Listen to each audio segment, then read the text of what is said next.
Now we'll start with the mixtures. In our day-to-day life, we are dealing with the mixtures. So what mixtures are?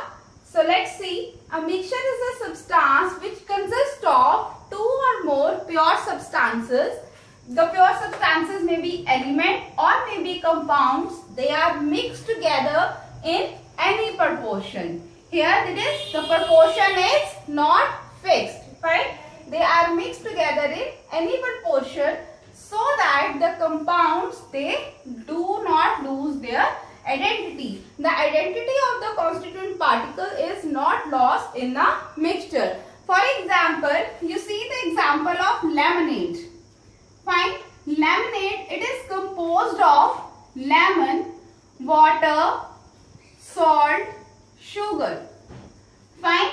In a solution of this lemonade, you can identify the taste of this you can say that the bitter taste of lemon, water, and you can assume the salty state of this mixture of salt, and you can also feel the sweet taste of sugar. It means their properties are not being disturbed. Their identities do not lose. There are so many mixtures. We are dealing with air.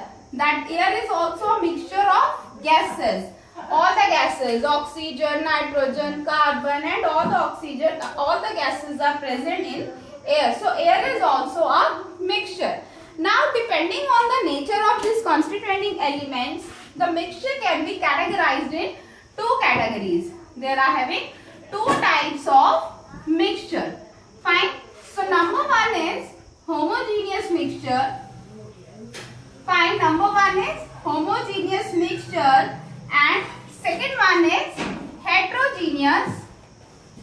Second one is heterogeneous mixture.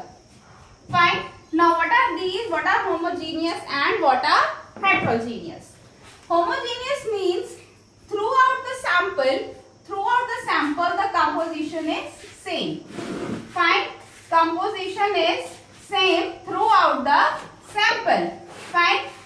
And in this also, in the homogeneous mixture, what is it? Composition is same and you cannot see the boundaries.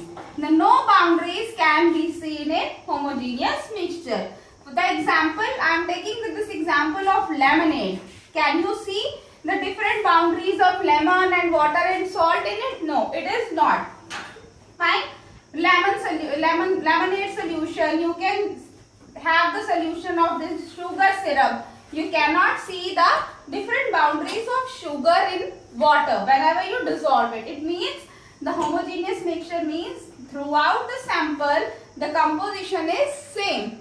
The glass of lemonade, when you have the first sip of lemonade and when you have the last sip of lemonade, the taste remains same. It doesn't mean that at the top the lemonade is little salty and at the bottom it is little sweet. It is not like that. Fine. So it means composition is same. Next we'll talk about heterogeneous mixture. Heterogeneous mixture means where throughout the sample composition is not same.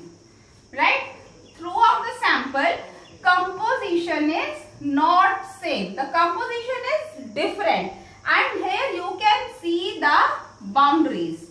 You can see the boundaries of constituting elements. Fine.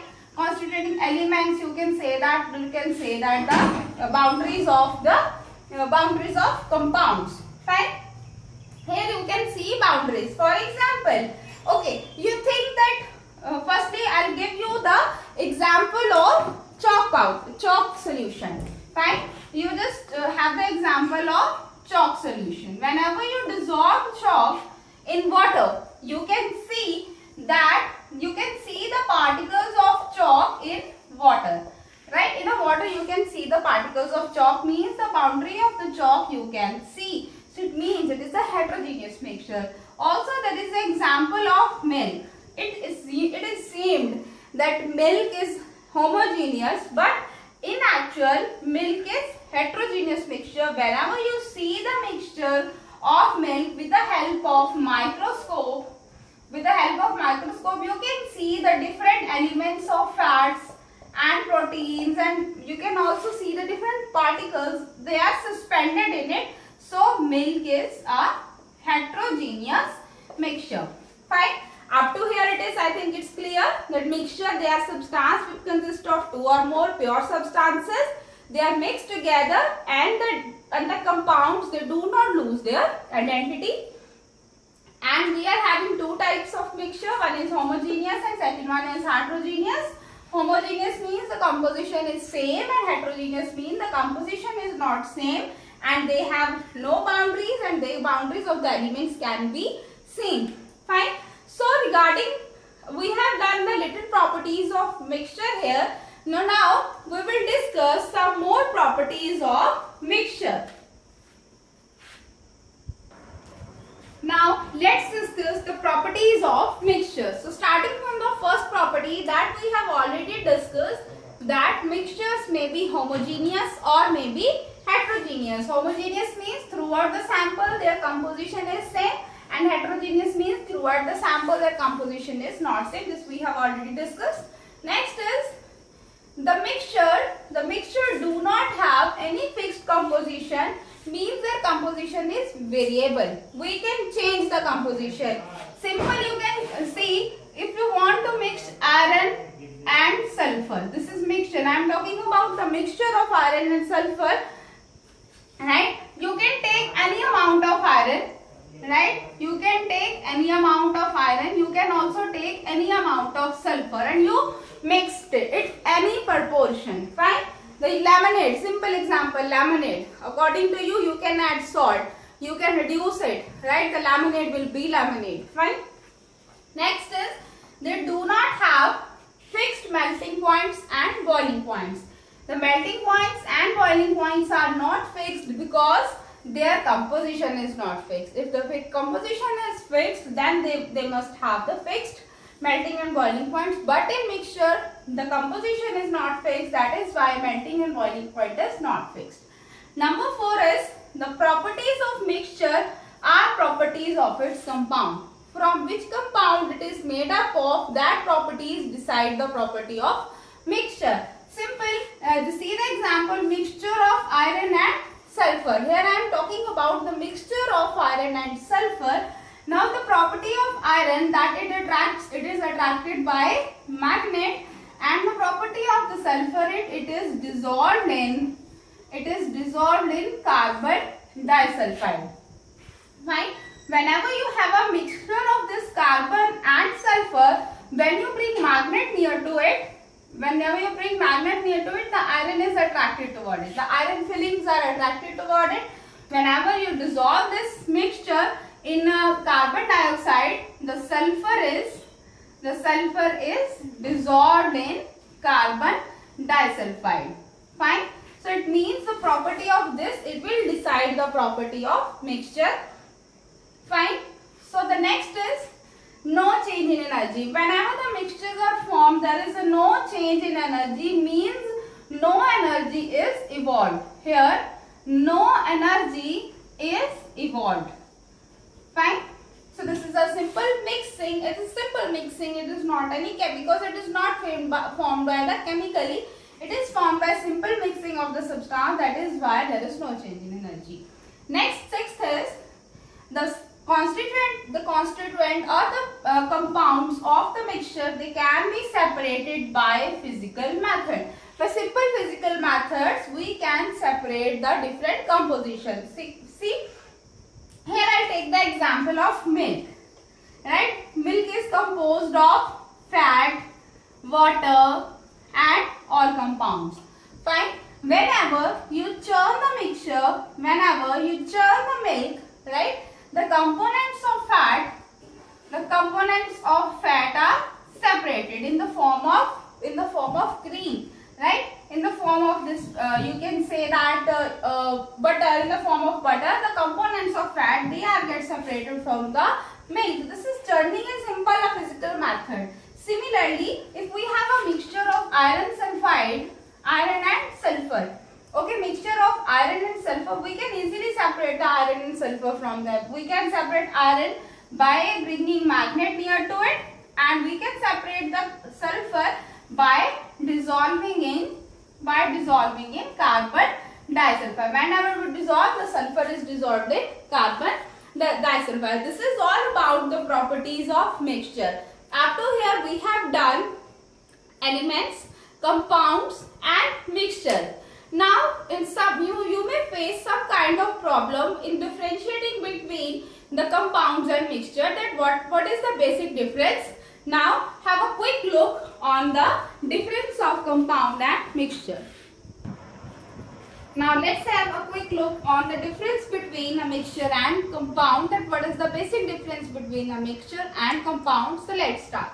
Number one is the mixture can be formed by the simple mixing of the constituent particles. We simply mix it and the mixture is ready.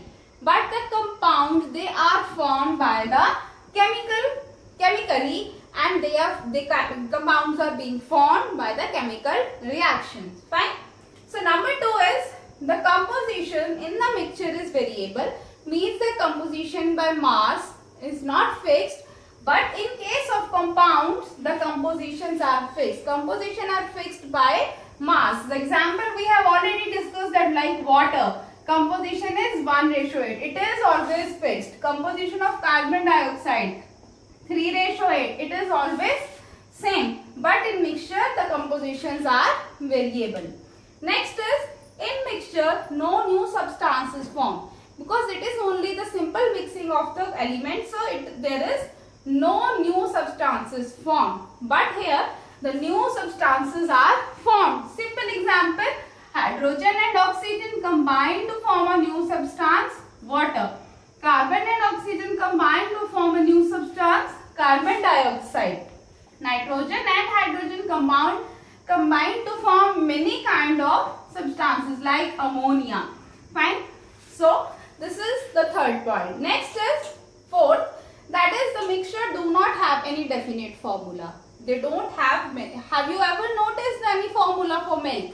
No, there is no formula. But compounds having the different definite formula. For example, water having the different definite formula. Carbon dioxide have the formula. Fine. Ammonia has the formula. Right? It means the compounds having the definite formula. Next is the mixture can be homogeneous and heterogeneous. This we have already discussed. Compound is what? It is always homogeneous. It is not heterogeneous, because throughout the sample composition is same. In mixture, number 6, there is no chemical reaction. It means that there is no evaluation of heat. But in compounds, chemical reactions are there, so energy is evolved in the form of heat or light. Next is the mixture show the properties of its constituents. They show this we have already discussed, that how they show the properties of its constituents. But in compounds, the properties are far different. Right? The properties of the constituent particles, they are far different. Next is the mixtures can be separated by using some simple physical methods. But compounds cannot be separated by the simple physical method. They can be separated by using the chemical method. We can separate by chemical method or by using the electrolysis. Fine. This is only the method where we can separate the compounds. Next is the mixtures do not have any fixed melting and boiling points, but the compounds having the fixed melting boiling point. So this is the difference. Keeping this difference in your mind, you can easily predict whether the substance is a mixture or a compound. For predicting a compound that it is a mixture or it is a compound, you have to keep these properties in your mind.